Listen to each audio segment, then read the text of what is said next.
캐스터 시소 노분 양정훈입니다. 오늘은 송강정철과 환벽당에 관한 이야기를 해보겠습니다.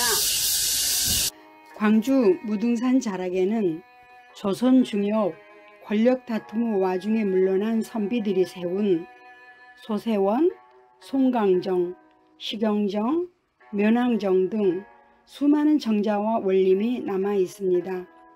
이 정자들은 기대승, 송순, 김덕령, 송익필, 김성원, 고경명 등 우리에게 익숙한 시인, 묵객이나 의병장들이 스쳐 지나간 장소입니다. 환벽당 건물 규모는 정면 3칸, 측면 2칸의 팔짝 지붕의 목조가 형태입니다. 조선 명종 때 사촌 김윤재가 세운 정자로 푸름을 사방에 가득 둘렀다라는 뜻으로 기묘사화와 을사사화가 일어나자 정치의 환멸을 느끼고 나주 목사직에서 물러난 다음 후학을 가르치며 여생을 보낸 곳입니다.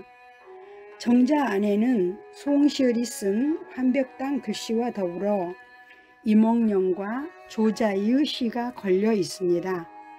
사촌 김윤재는 광산 김씨이며 김덕령 장군의 작은 할아버지입니다. 그래서 호남 의병활동의 정신적인 지주이기도 했습니다. 환벽당은 가사문학의 대가인 송강정철이 과거에 급제할 때까지 10년을 머무르며 학문을 연마한 곳입니다. 환벽당에는 김윤재와 정철이 처음 만날 때 이야기가 전합니다. 어느 한 여름날 그가 졸음에 겨워 환벽당에서 설핏 잠이 들었는데 꿈에 용소에서 한 마리 용이 놀고 있었답니다. 잠이 깨었는데도 꿈이 너무나 생생하여 냇가에 내려가 보니 한 소년이 묘를 감고 있었습니다. 그가 바로 정철이었던 거죠. 몇 마디 대화를 나눈 끝에 정철의 출신과 자질을 알게 된 김윤재는 정철을 환벽당에 머물게 했답니다.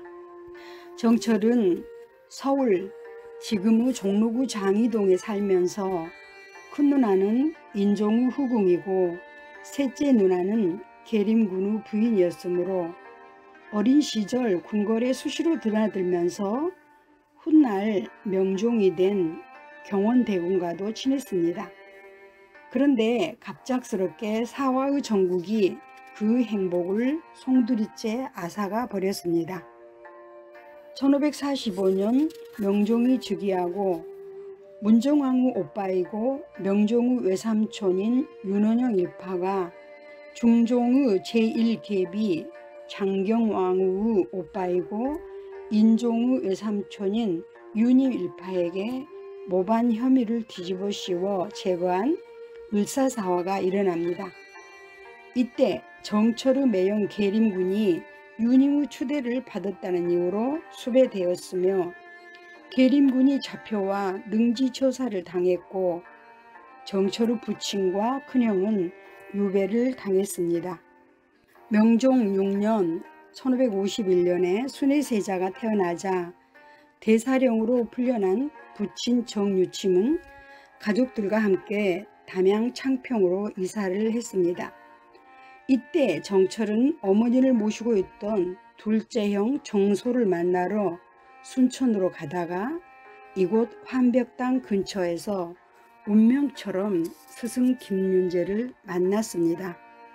사촌 김윤재는 면왕송순, 이몽룡, 김인우, 양산보, 고경명 등과 교류를 하였는데 이들 대부분은 호남 살림으로 서로가 유대감이 깊었으며 기묘사화와 을사사화를 겪으면서 시대의식을 함께했던 사람들이었습니다. 사화로 가족이 뿔뿔이 흩어진 뒤 학문에서 멀어져 있던 정철은 그때부터 김윤재의 사촌 조카 김성원과 함께 김윤재 문화에서 공부하기 시작했습니다. 김윤재의 후원으로 대학자 고봉 기대승 문화에 들어간 정철은 근사록을 배웠고 선비가 지녀야 할 심성과 도리를 익혔습니다. 기대승이 세상을 떠난 뒤에는 하서 김윤우 문화에 들어가 공부했고 21살 때부터는 송천 양흥정을 스승으로 모셨습니다. 또 시인으로 유명했던 이몽룡으로부터 시를 배우는 등 호남사림이 그 학문적 토대가 됐습니다. 과거에 급제해 공직에 나간 후에도 정치적 위기를 맞을 때마다 담양에 응거하며 힘을 쌓아 정계에 복귀하곤 했습니다. 김윤재는 정철이 17살이 되자 사위인 유광왕의 딸과 결혼시킨 다음 관계에 진출할 때까지 뒷바라지를 해주었습니다.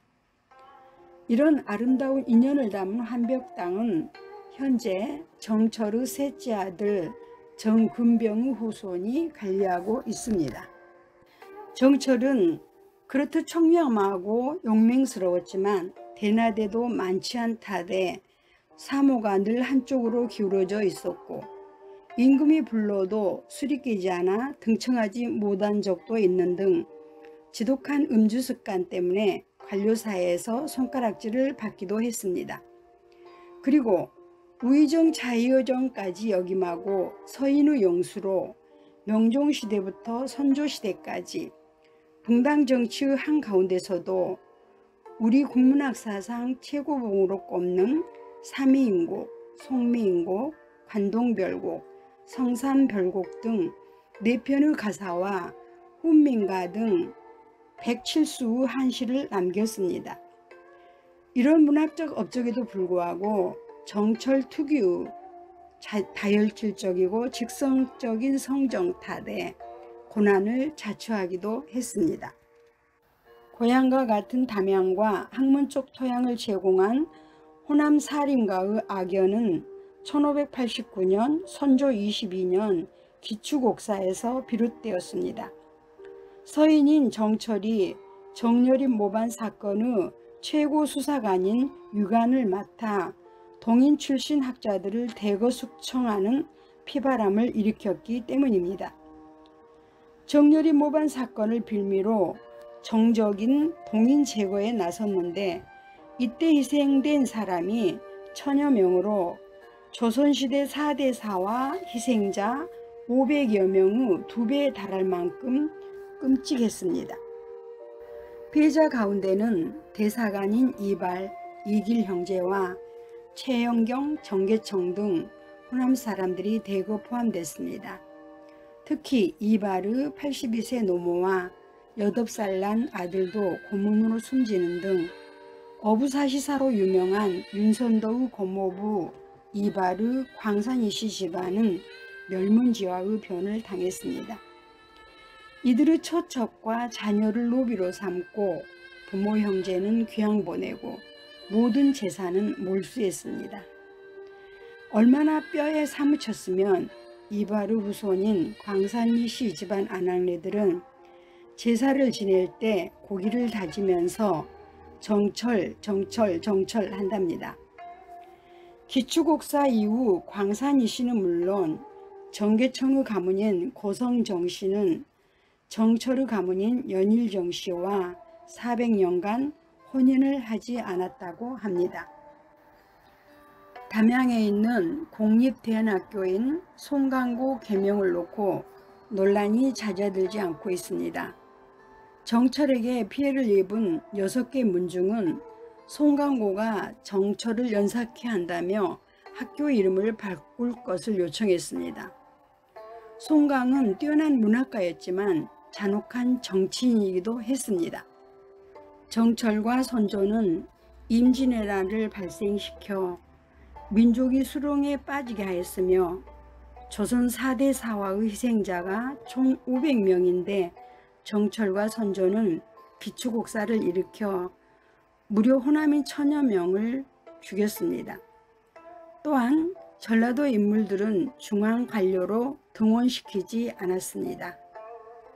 물론 기축옥사는 동인의 약진을 견제하려는 선조의 술책으로 정철은 이용만 당했을 뿐이라는 주장도 있습니다. 그리고 그 가사문학 작품은 임금에 대한 맹목적인 충성을 노래하고 있다고 평가절하하기도 합니다. 이와 같이 동전의 양면처럼 권력지향주의자라는 비판과 조선 최고의 시인이라는 추앙을 받으며 조정과 유배지를 오갔던 정철은 평생 정계에서 부침을 거듭하며 파란만장한 삶을 살았습니다. 그리고 청년 결백했던 그는 만년에는 남인의 모함으로 벼슬을 그만두고 강화도 송정촌에서 가난과 고독 속에 선조 26년인 1593년 58세의 나이로 세상을 떠납니다. 여러분이 생각하는 송강정철은 어떤 분인가요?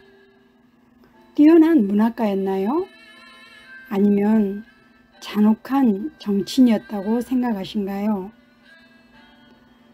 이상으로 마치겠습니다.